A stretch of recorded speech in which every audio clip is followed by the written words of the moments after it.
So, I've been talking to a few of you, one who is not here, one who is here. And one message that I got so far is that while we gave you a lot of interesting insights and ideas for how to prepare your application, all those clever ideas for your recommendation letters and for your resume, and how to select the school and the stipends and the tests and whatever else we talked about so far. But it looks like everyone has been somewhat busy at school, somewhat overwhelmed with all the ideas, and hasn't been doing or making much progress when it comes to the actual work.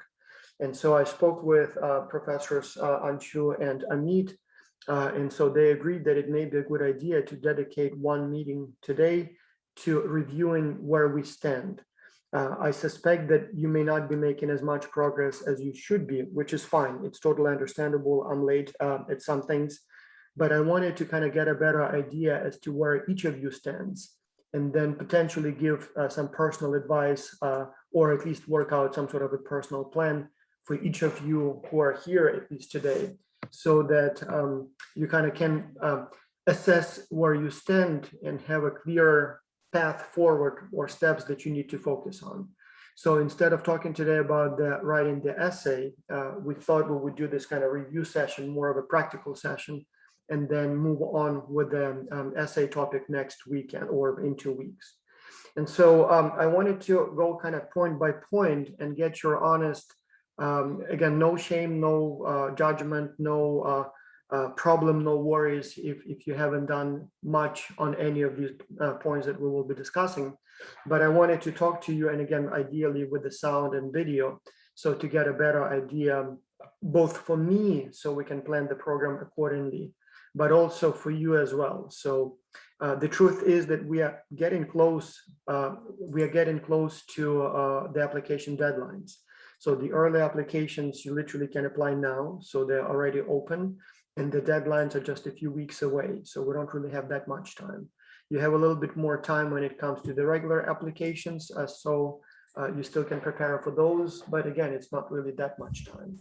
And so I would like to literally go one by one and get a sense of where you stand, and then together work out a plan for the coming days, weeks, and a few months that you have until the final presentation. Now, again, I would like to sort of share with you that based on my observations and discussions with some of the students, pretty much everyone I spoke to, maybe just selection bias, but it seems like everyone is, I don't want to say behind, so it's not behind yet, so we have time.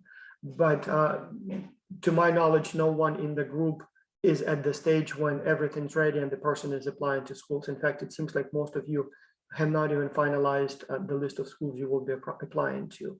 So therefore, no need to sort of to buff it up, to try to present the situation better than it really is. So if you haven't had a chance to put all those ideas in action yet, if you haven't finalized your list of schools, if you haven't finalized your list of referees, if you haven't taken your test yet or finalized your resume, that's not a problem at all. So basically tell me as it is. And so Maxim, Sophia, Abhishek, so I'd like to talk to you. So if you have a microphone, unmute your microphones, and preferably with the camera. And so let's see where we stand. So let's go one by one from the very sort of beginning. So topic one, selecting the universities. So have you finalized your list, or do you at least have a list of schools that you think you will be applying to? Have you tried separating them into those three categories that we discussed, target, reach, and safety? So, and then if you have the list, what are those schools? What countries are they in? So just simply the selection of the schools, not any research on the schools. So where do you stand with that? I don't know who wants to go first. Ahmed, you're here most proactively. I actually love your chair. So you seem to have a fancy schmancy chair there. Is that one of those gaming chairs? Yeah, it's like I just have it because of my back, like it's not for gaming. Yeah, I have a similar one. I'm not sure if you'll see it. Well, you only see the top, but it's also similar, Yeah. similar color and similar design. But Yours seems to be a little fancier. But anyway, so where do you stand with the selection of your schools? So I've made my list like early, but like as I move forward, I keep changing some universities. The one that's like haven't changed all the time was the one I'm applying at early admission. Mhm. But the other one I'm gonna apply for like the regular admission. I've been doing some adjustment. So yeah, I think my college list is like going pretty much well. And so how many schools are you planning to apply to? Do you have sort of a target number Uh, in mind? yeah, I'm applying to one at the early admission. Hopefully, I wanna get in, and like I have like other 14 for like the regular admission. 14, 1, 4? Yeah, 14. And that's what countries around the world or in a specific? Mostly USA. Mostly USA. Okay. Yeah. I don't know. Sophia is on my screen next. I'm not sure what's the order. Or Abhishek, I see your video. Abhishek, since you switched on your Yeah, video, go ahead. What's your status? I have only made my list, so I'm going on with the list right now. Mhm. I want to choose in the schools, and I'm not fixed with that currently right now. Mhm. So is your list final then? So do you know exactly where you will be applying, or you're still adjusting it? No. Yeah, I'm adjusting. If I find out a better place, so I can like that. Uh-huh. Like most of the university are in US. Most in the United States as well. Okay, okay. Sophia, you are next on my screen, so I'm not sure if you can talk.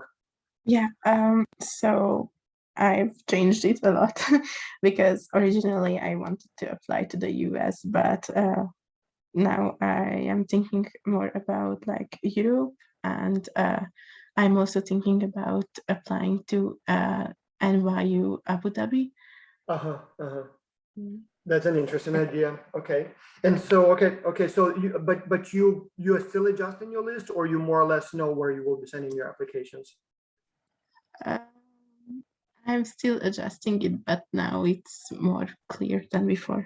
Okay, okay. How about you, Maxim? You're the last one on that. So right now, mainly, I'm looking at in-state schools. I do like have, hopes to maybe look at schools overseas, like maybe in Canada or Europe. But right now, the actual applications that I'm working on would be Common App, so schools that I could apply for here, but I think that's like mostly United States schools only. And also a few in-state schools, NC State, maybe Appalachian State schools that would be, but I would like to like further look into schools overseas, maybe other states. Yeah, so when he says in states, what he means is in the United States, there is a differentiation. So there are 50 states, as you know, and if you apply to a school in the state where you live, then the government of most of the states subsidizes your education partially. And so there is so-called in-state tuition and out-of-state tuition. And so out-of-state is sort of the true price. And that's that's sorry, that's very close to what private universities are charging. And then out-of-state, out-of-state would be usually about 3 times as much or 2 times as much as in-state. And then if you are in state, then presumably because you're paying taxes in the state, then the state will compensate or cover like half or sometimes even 2/3 of your education. So at my university, it's usually about 3-1. So out-of-state students, if they come from a different state or a different country, then they pay usually about 3 times as much as the in-state. Or rather, they pay they pay full price, but the in-state students have about 70% covered for them. So that sort of makes it a little tricky because the difference can be very, very big depending on where you live. And so the absurd situation, I'll give you an example that many people may find literally absurd. But so if you go to Kansas City, so Kansas City is literally, the city is between 2 states, Kansas and Missouri. So literally the state line goes through the city. And there are a few streets that one side of the street is Kansas and the other side is Missouri. And so when you go to a university in the state, depending on which side of the street you live, you pay either in-state tuition or out-of-state tuition. So literally your address matters. And so often houses would be much more expensive on one side of the street than on the other, because if you live on this side, you qualify for in-state for the university. And so it kind of makes it strange. But if you live in that address, I think usually most states say if you live there for more than a year, then you qualify for in-state. And so that's a strange, kind of very strange, situation. I don't think it exists anywhere else. But yes, sometimes you literally, depending on the side of the street, you may be paying 3 times as much for education at the same university. So very strange. All right, now in terms of research about the schools. So so the ideal scenario is that you want to have all the information about the schools where you are at, right? We talked about whether they're common app or not, what kind of test results they want to see, what kind of documents they require to apply, how much the application fee costs, how much the tuition adds up to, and things like that. And so for the schools that you have in mind, for how many do you have sort of a complete dossier, complete information, and or have you done it at all or not? So maybe let's go in the same order. So Ahmed, how much research have you done on the schools where you're applying? Do you have the full picture or not yet? So in terms of like the paperwork, like the stuff needed to apply, I have like that Excel sheet I had at the beginning of the program where I have like the deadlines, the location, the major I want to go to, everything. And in terms of like knowing the universities, because of like the supplements and like what I'm gonna write about it, I've only been watching like the one I'm gonna apply for, like in the I'm here.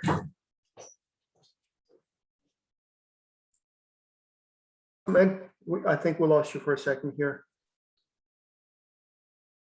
It looks like there is a connection problem. So maybe let's go to someone else, and then hopefully Ahmed will reconnect again. Abhishek, do you want to share your situation? Yeah, so I decided to keep it less than 10 universities. So among them, I did the research about their application deadlines and their fees. So you've done some research, but you still need to do a little bit more? Yeah, I need to like prioritize the universities in which I would like to. Okay, I see. So that's something that you probably should focus on right away, because that's the first step. You need to know what needs to be prepared. And so the sooner you have that list, the sooner you can have some sort of a step-by-step plan with the dates for what needs to be done. Sophia, what's your situation? Yes, I also have my list, and I have mostly all of the information that I need. So on your list, what are the deadlines for the universities? Is it sort of the usual kind of end of the year, or is it earlier or later? Yes, so there are some in Germany that has July.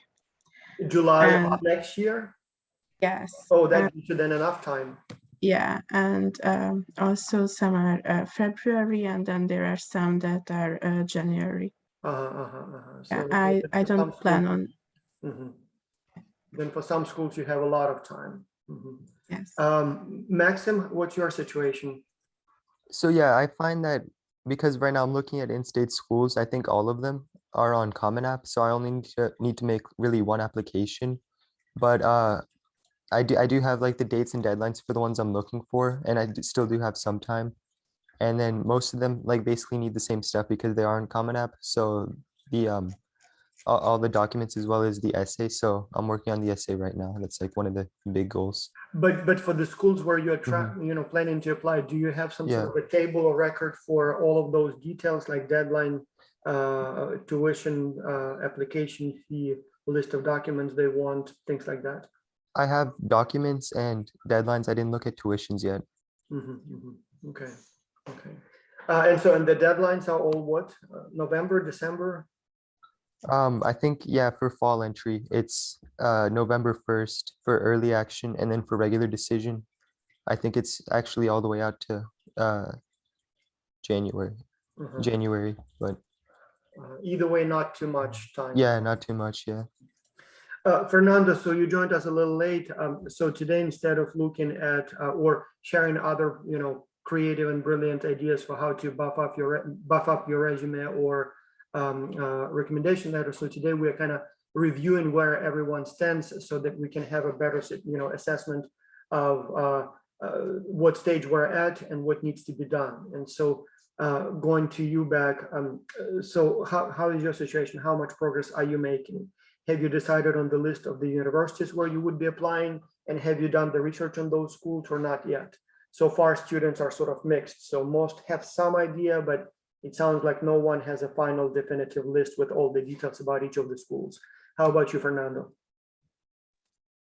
Yes, hi. Can you hear me? Yes. Mhm. Okay.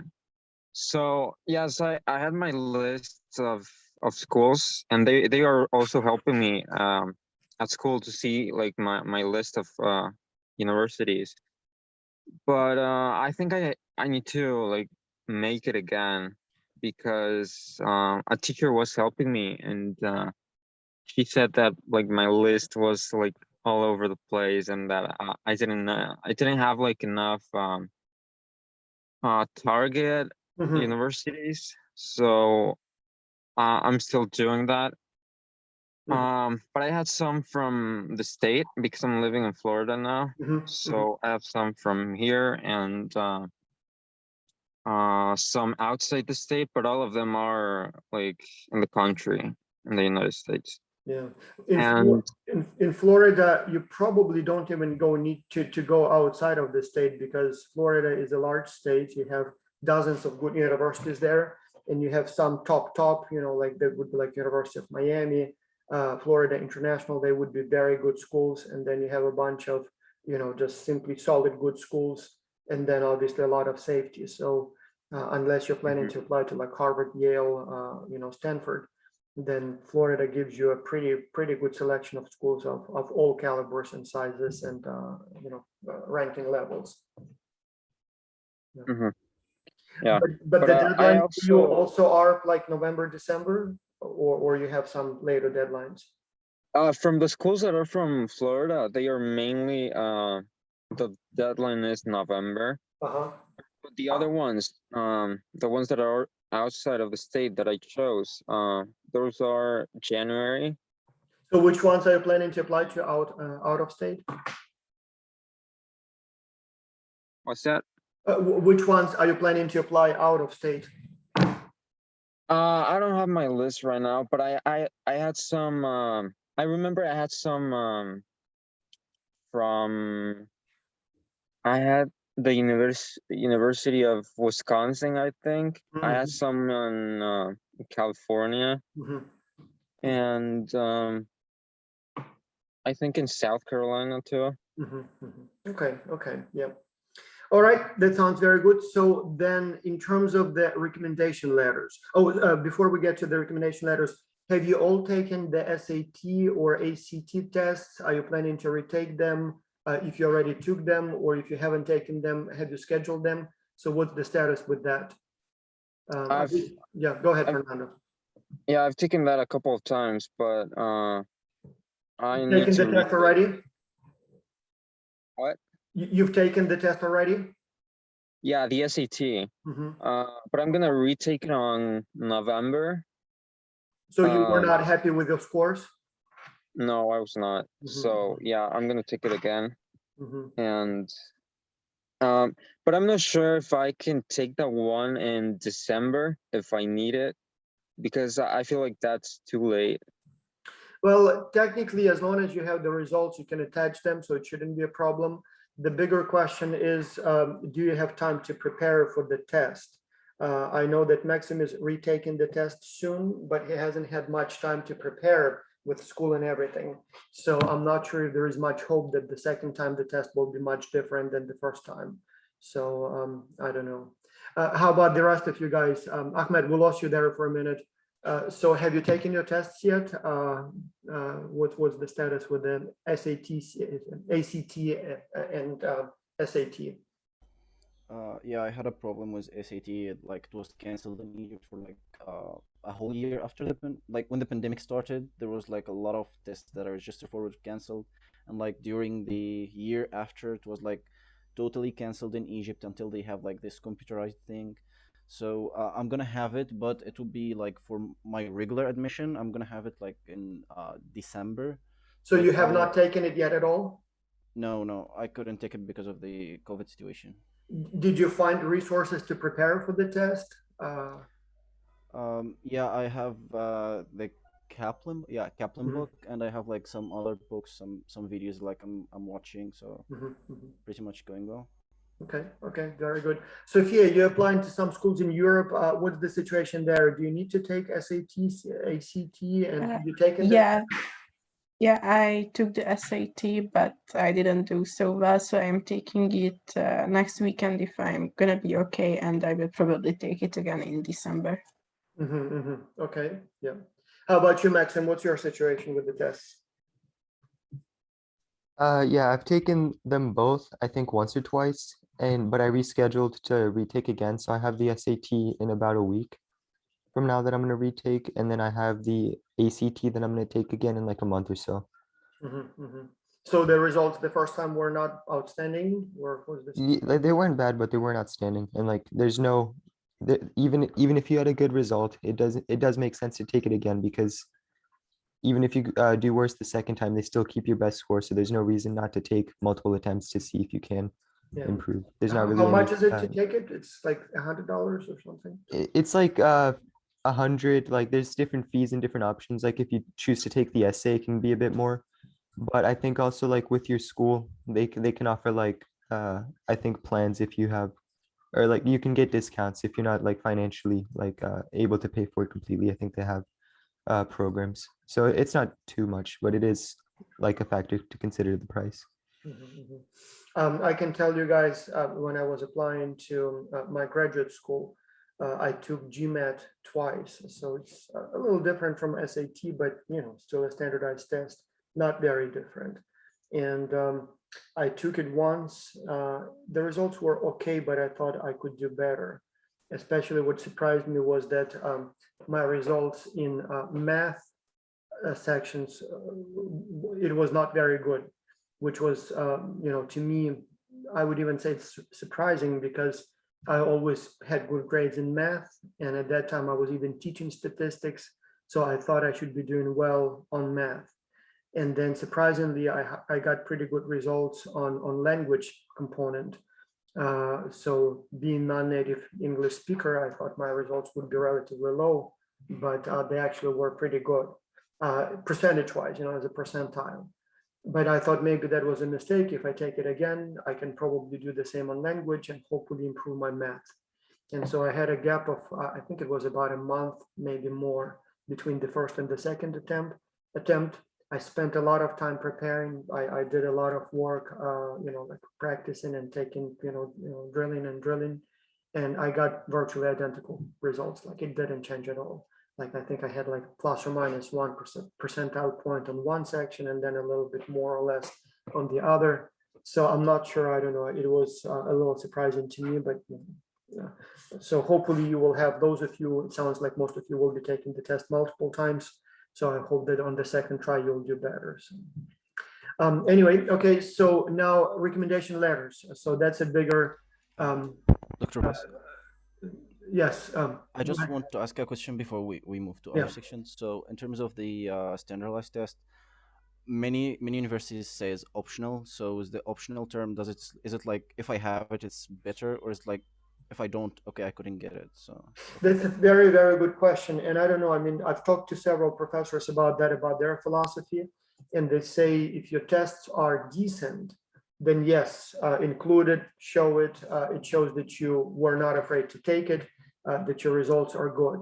But they say if they're not good, then maybe don't include them. And so I don't know. I mean, this is a tricky one. So I'll tell you a couple more things about the test. So the sort of the additional controversies. So the reason schools ask for those tests is because presumably they allow you to select better students. But what is a better student? Like if you were, in charge of admissions at your university. So how would you classify or how would you describe a good student? Like what kind of students? What would be the numeric measures of success for a student? Like what would you look at as, okay, this is a good student and this is not a good student? Like what would be the measures that you would guys use? Don't be shy. So like you are the president of the university and you are given the the directive to your, I don't know, admissions office, you know, these are the students I want. So what kind of students do you want? I would say looking at their engagement was like the schools they were in, like the GPA for sure. No. We're Although talking here about the future. So we are predicting, you know, they will be like, who will be my good students? Like, what do you want from the students as they are at your university or after they graduate? So we are not asking what kind of students we're looking for. We are asking, so who would be a good student for my, you know, basically, you know, what kind of graduates I would like to have. I'm someone not who sure, could lead like later, like do something good in the world later. like become, I don't know, politicians and things like that, or business owners. Okay, that's a good one. Something like that.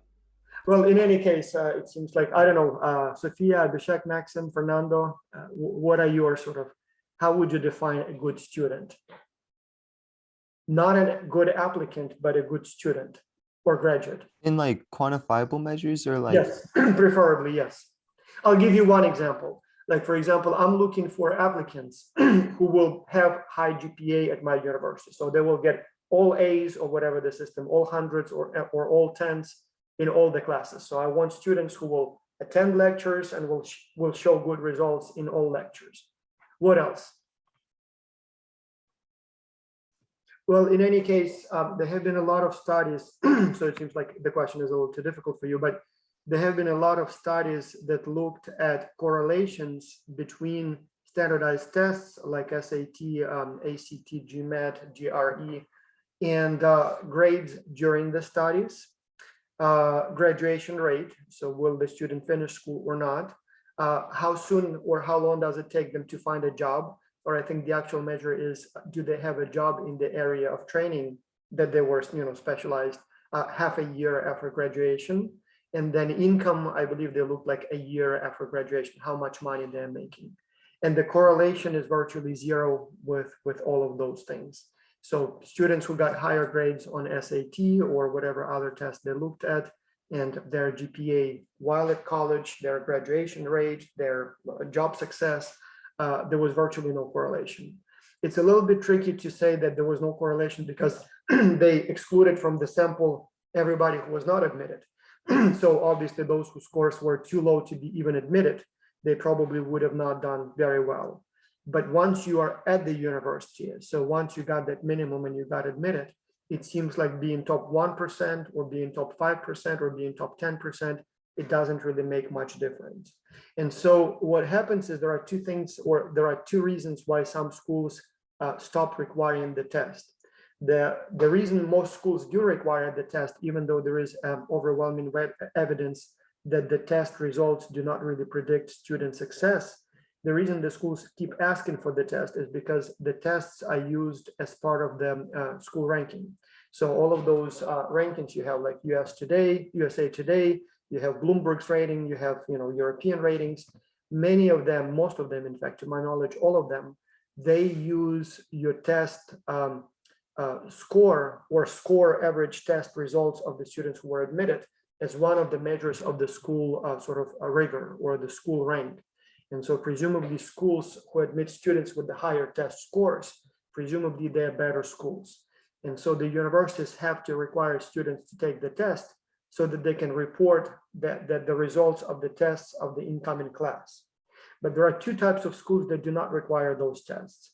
One, some elite universities like Harvard, like Stanford, some of them stopped asking for the test either for all of the students or made it optional, or maybe for some of the majors, or maybe at some of the levels. And so their idea was that we looked at the correlation between the test results and the student performance. There is no correlation, so why do we need that test? It doesn't tell us much. So we stop asking for it. So instead we will look at GPA, instead we will do an interview, instead we will look at recommendation letters and things like that.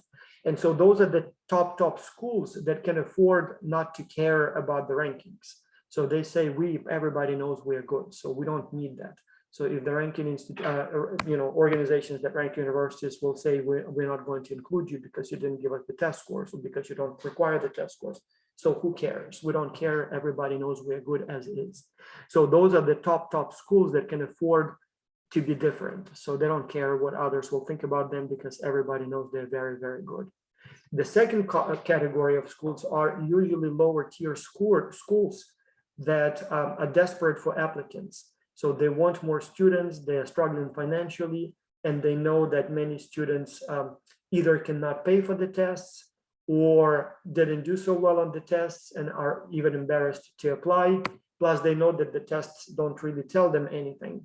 And they know that in the rankings, they are somewhere, below average anyway. So they know that students apply to their schools not because they are prestigious, but because they are maybe, local, maybe not very expensive. So nobody goes there to impress anyone. It's just a good school nearby. And so they think, if we are not ranked, no big deal. Nobody, thinks that we are top 5% anyway. But if we don't require the test, then more students will apply here because students look around and they see that some schools require the test, others don't. So why should I spend the money if I can apply here without the test? Or some schools have a minimum test score requirement and this school doesn't even require the test. So why would I torture myself with the test, spend time, spend money, endure stress when I can apply here without the test and don't even have to bother about it? And so, Ahmed, back to your question, so optional. The big question is, why is it optional? So is it some sort of like a low tier school that, accepts anyone and everyone and they will accept anyone even without the test? Or is it one of these elite schools that can afford to not ask for a test, or is it something else? So, but ultimately, I guess that the answer is the same. So if you took the test and if the results are okay, probably include it. So if it's something that, can help you, if it's something that reflects good on you, I think you should include it. If your test scores are very low, or if you don't have the time to take the test, or if, the problems with the testing endures, then maybe, maybe it's okay not to include it. And by the way, yes, at least in 2020, I'm not sure if it's still the case, but with COVID, obviously, testing became much more complicated. And many schools allowed students to apply without the test. Like, for example, at my university, we allowed students not to include the test in 2020. We now require them again. But in 2020, we said, well, it's a difficult situation. All the face-to-face testing centers are closed. They still haven't figured out how to do it online in a reliable fashion. So go ahead, apply. We will accept applications without the standardized tests this year. But to my knowledge, they now require the test scores again. So the testing institutions now allow you to take the test online. And so in the face-to-face testing services are back on. So so in your case, yes, maybe it's even related to pandemic, in which case, again, maybe you can get away without the test to begin with. But if you have the test scores, if they look okay, include them. If they don't look okay, I guess maybe in that case you can hide under the premise that it was optional. So Like it very won't long become answer to like a your seemingly disadvantage. simple question. Yes, go ahead. What was that?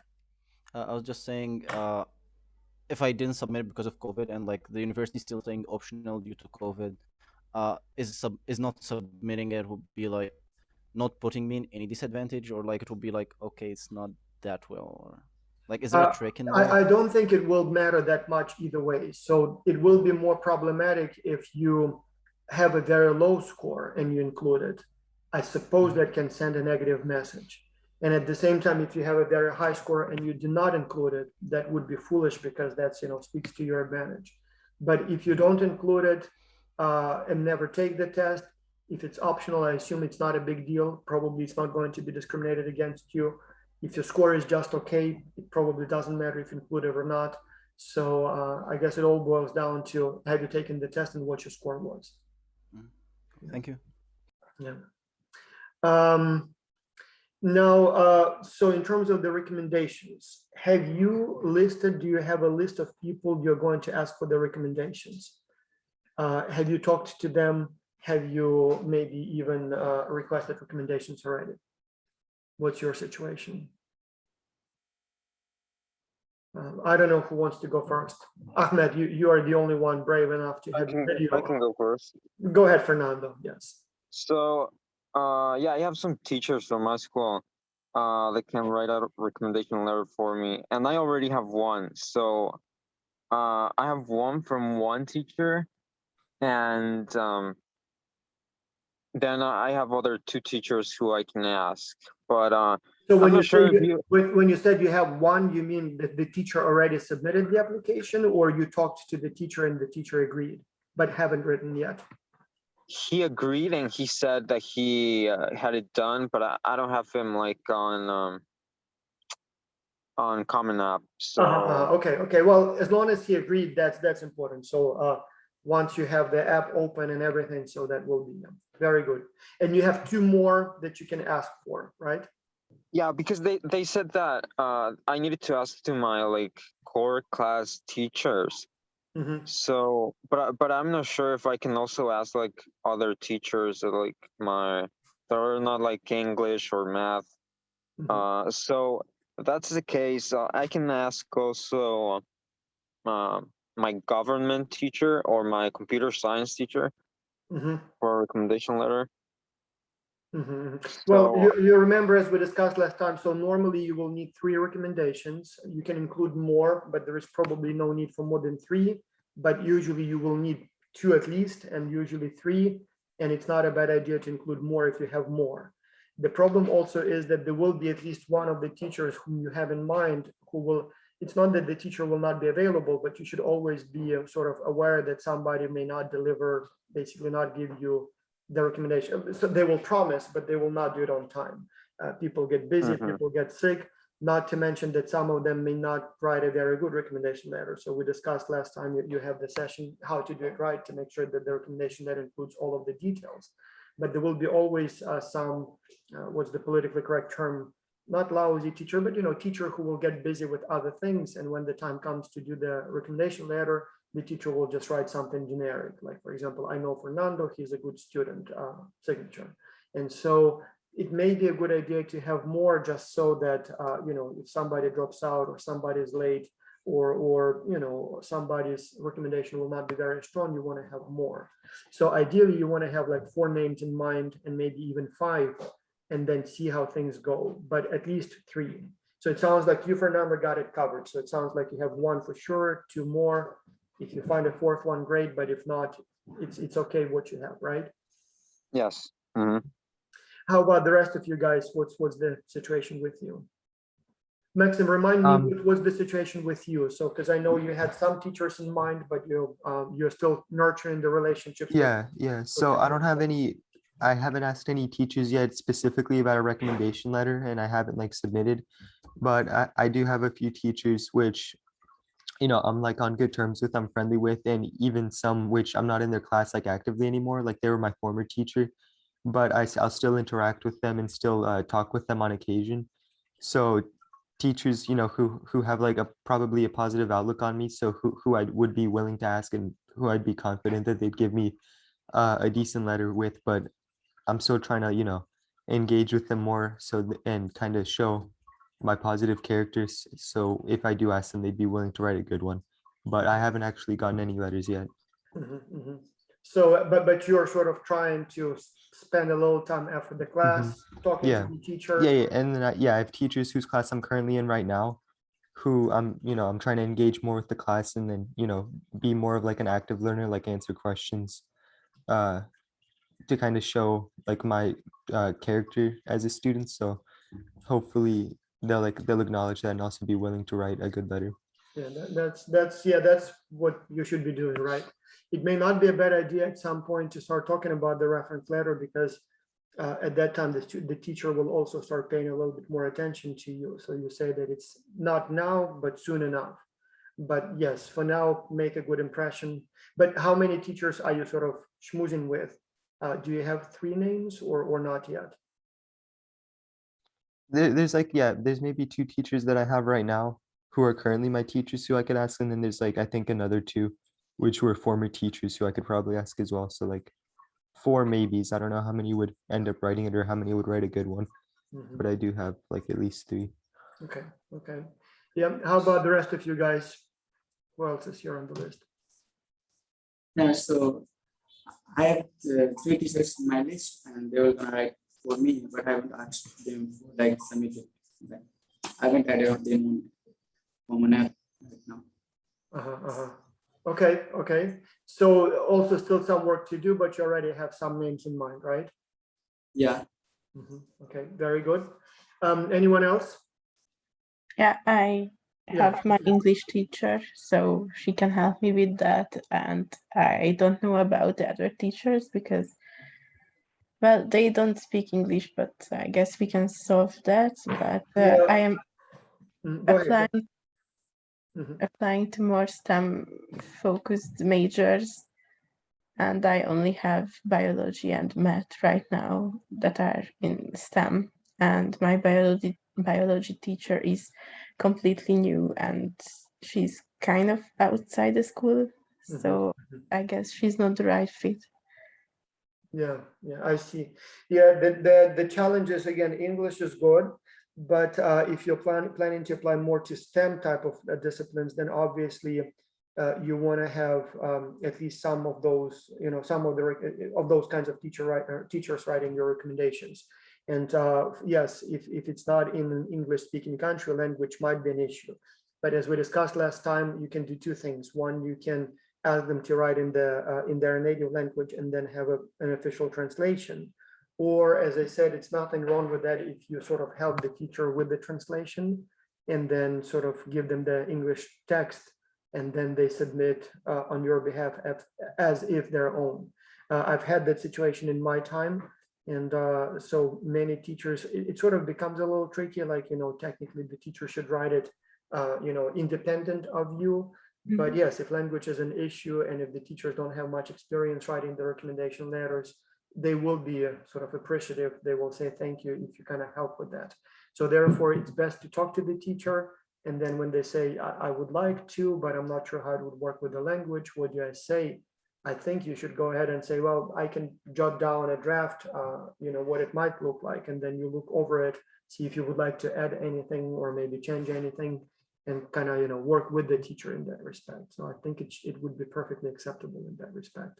In fact, as I said, I would, if I were asking for the recommendation letters, I would give the teacher sort of the talking points, so to speak, like some sort of a bullet list of your key achievements that perhaps the teacher should mention in the letter. So you can include your resume, obviously, that's not, that's a given.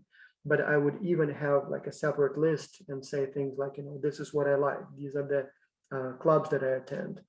These are some of my achievements or awards, or these are some of my, high, these are the courses where I have high grades, things like that. So the teacher, it will make his or her job easier because they don't have to then think and go through your resume and try to pick up the things that you've done.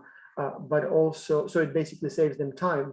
But also it ensures that all of the important things will be mentioned in that letter.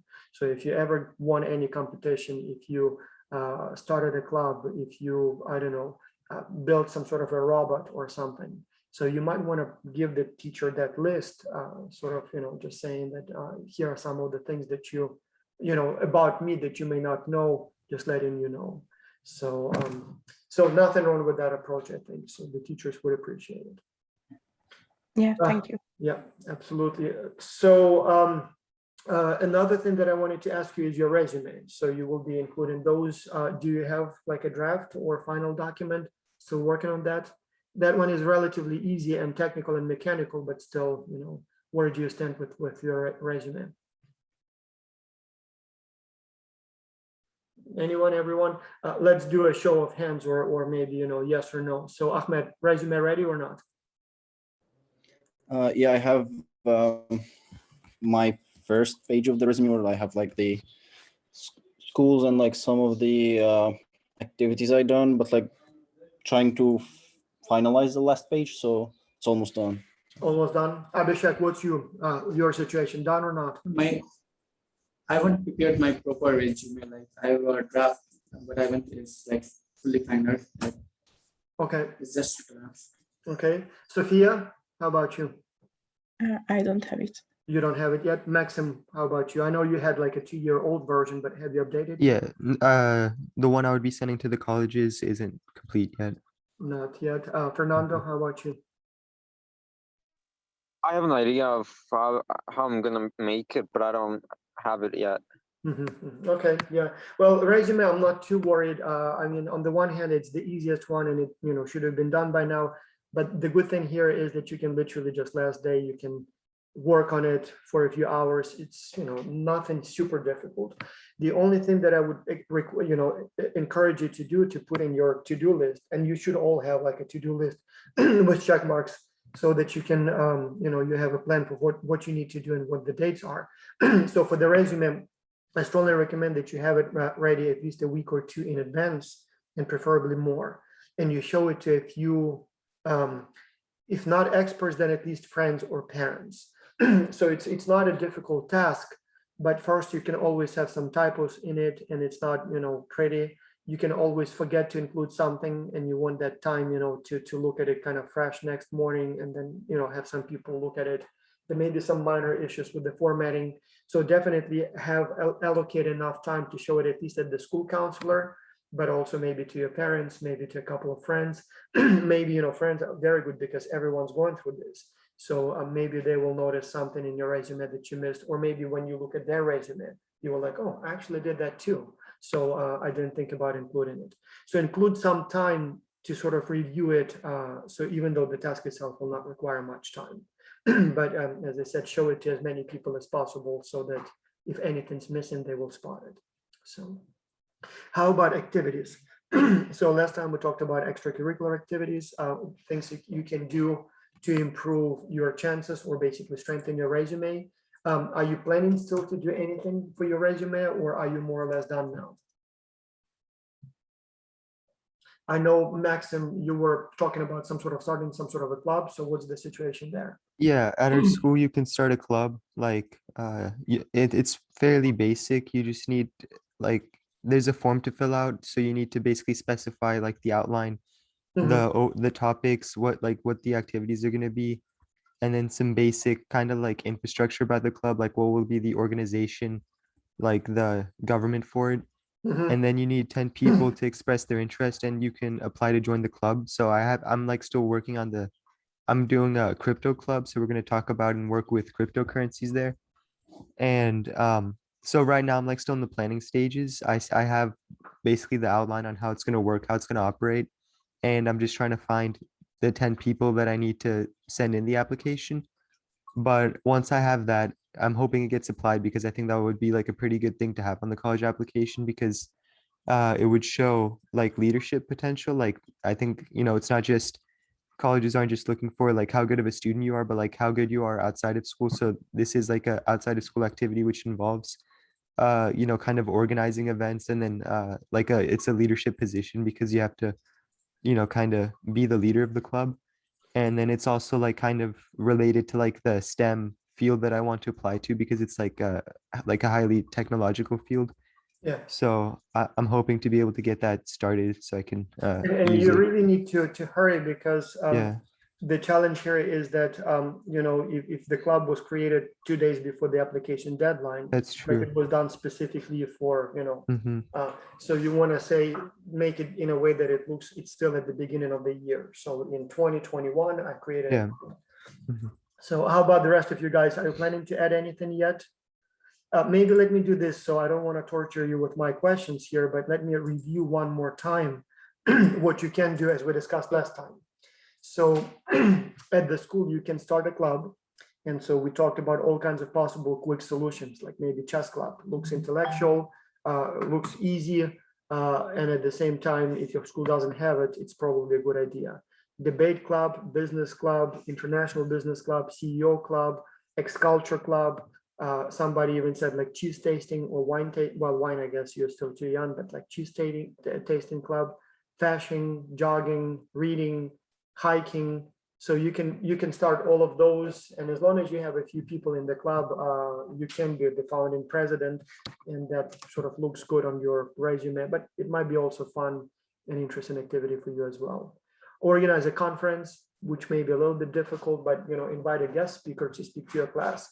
That might be still relatively easy. And if you want to do, by the way, a guest speaker, if you have like a topic in mind or theme in mind, I can probably even supply, help you find the right people. Like if it's something related to education or to business, I can probably recommend a couple of professors from my own roster. And so if you wanted to do like an after school presentation on, like, for example, Maxim, for your cryptocurrency club. I just realized I have a professor who specializes in this topic. Like he writes on it, he talks on it.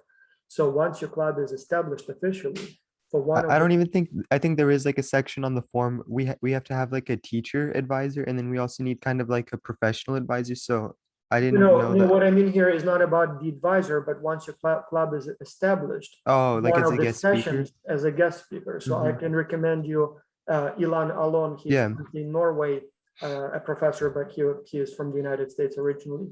And so you can have one session where you invite that professor, and so he does a presentation on cryptocurrency, so his view, and he's very, very good at it. Mhm. And so I can include that in the form, like on activities well, that like. you can say that you know, one of the activities will be Yeah, guest yeah. speakers, but yeah, Mhm. you can say that the first one will be this guy, and so Sure. he can talk to you, you know, like on one of the weekends or wherever.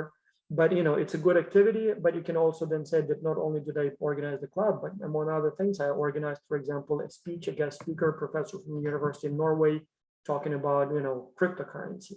Or I'm not sure what the other, you know, interests are, but so somebody mentioned STEM, so maybe we can invite a professor who specializes in teaching, for example, statistics or math.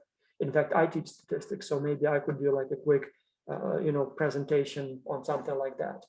So organize a debate, another interesting thing.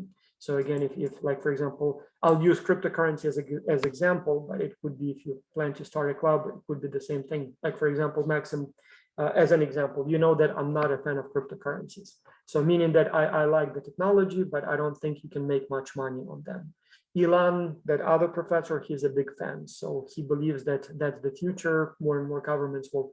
And so we can even organize a debate, you know, I versus him, you know, buy or sell Bitcoin essentially.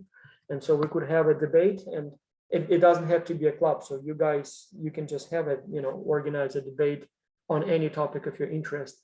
But you know, like, was it a good thing that that Britain left the EU or not?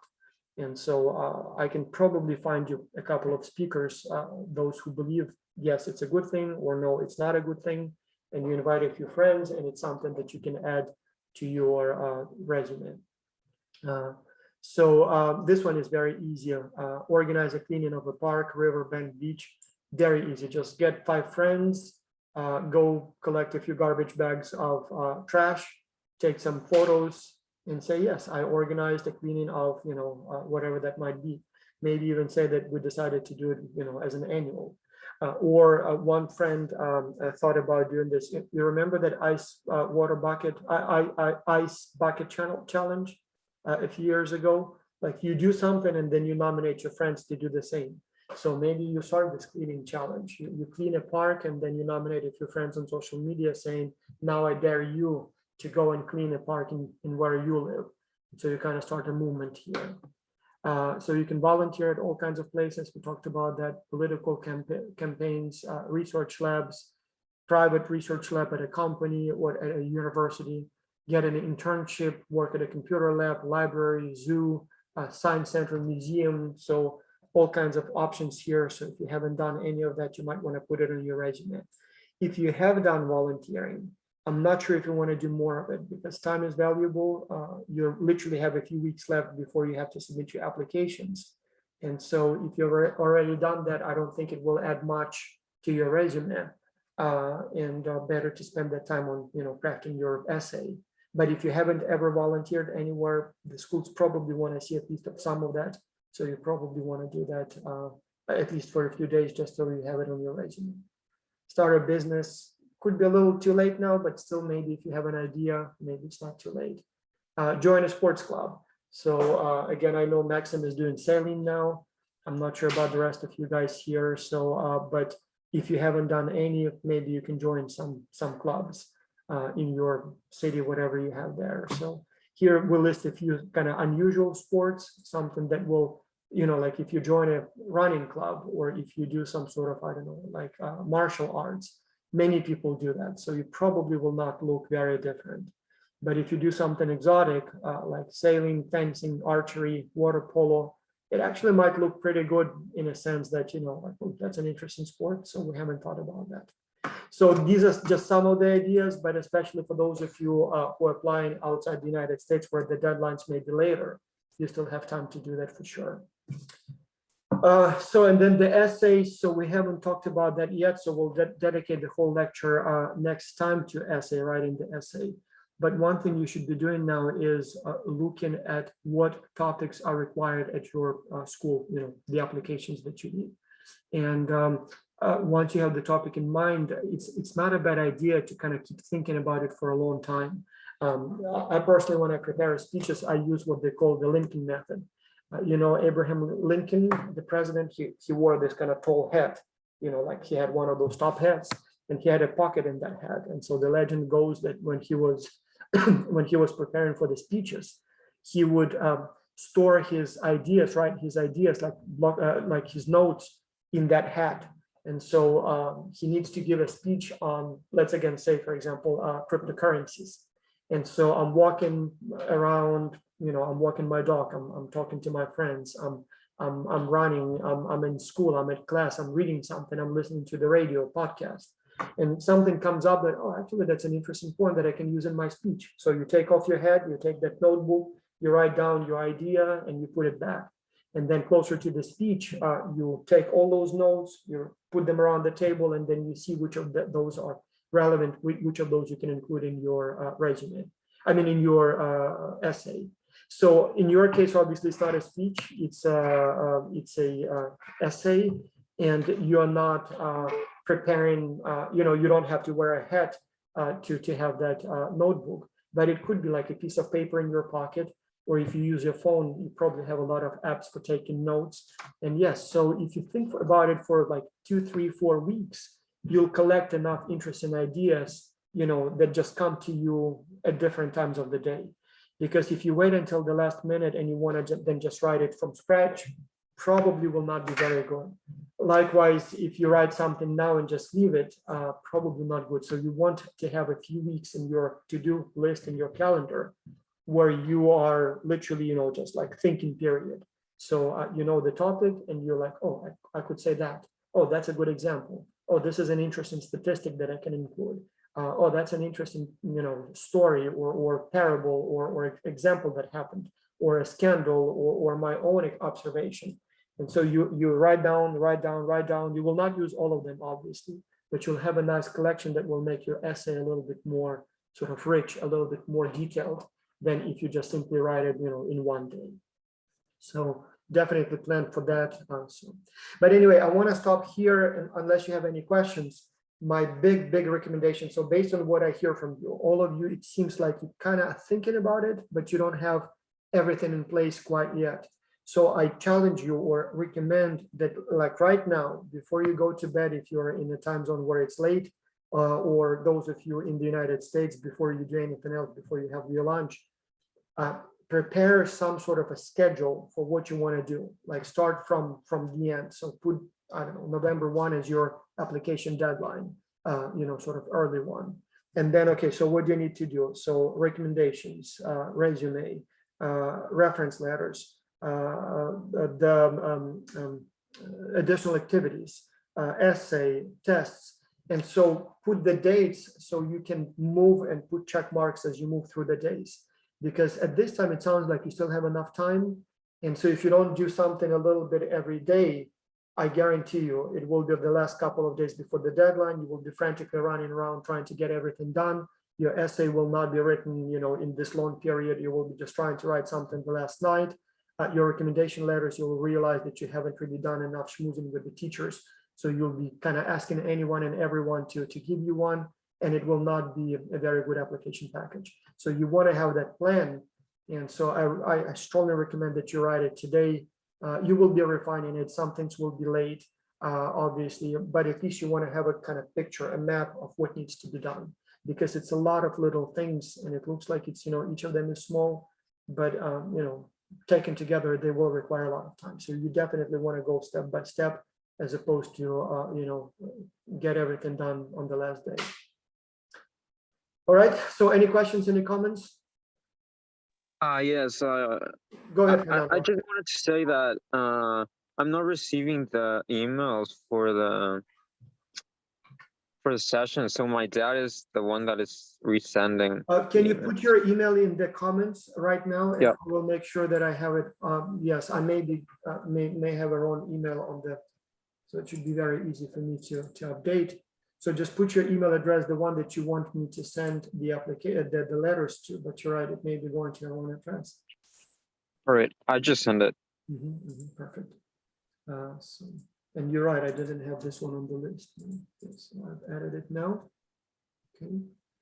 Yeah, I have Juan Ferb at Yahoo, so it's not the Yeah, right. that's my dad.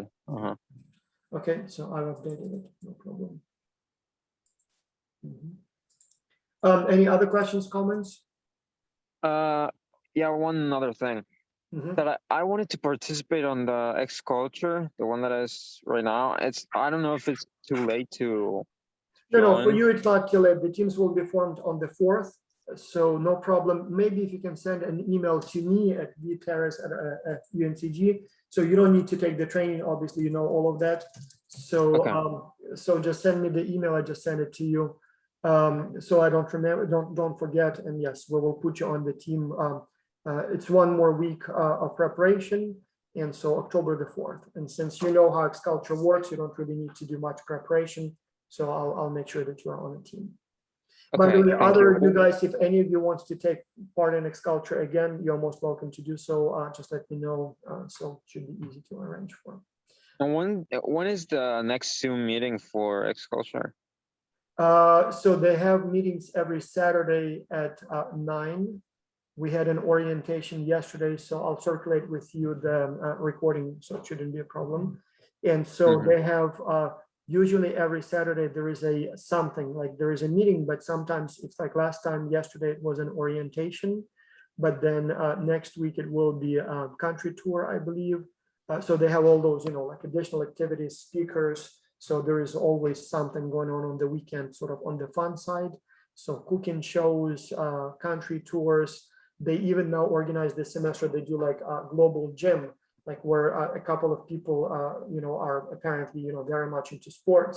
And so they lead like, they do this global yoga where one person shows yoga poses and then the whole crowd is trying to do it as well. Then they do like pen pal activities so that you can be matched with a student from another country if you want to, make friends. So this semester there are like a dozen of things like that, so that we didn't do in the past. So much more sort of active, and we'll see how things go. So yeah, usually on Saturdays they have live meetings, and then obviously the rest of the time the usual online teamwork. So, Okay, thank you. yeah. All right, so talk to you later, guys. So see you in 2 weeks. We'll be talking about the essay, but yes, do put together a plan with the dates. And again, don't worry if you will need to adjust it. In fact, I guarantee you that you will need to adjust that plan, but at least list all of the, like, let me show you how I would do it. Just one last thing. So I have this program called Microsoft To Do. It's a free program. And so it allows you to create all kinds of lists. And so these are my tasks for my work. And so you can have that list, you can drag them around, you can change them, you can add the deadlines to them. So if you open a task, you can add, add deadline, due date, you can sort it by date, you can change them. When you're done, you can click and it, it puts it in done. And then, so you can unclick it if needed. And so it doesn't have to be this software, but you want to have some sort of a plan. You can also open just simply an Excel file or Word file and just put the dates and have a list. But you definitely want to do that because it looks to me like you are on the right path, but it seems to me like you're moving a little bit slow, not slowly, but now time is to start moving fast. So that's the point. All right, have a nice weekend, and I'll see you in 2 weeks. Thank you. Have a good day. You too. Thank you. Bye.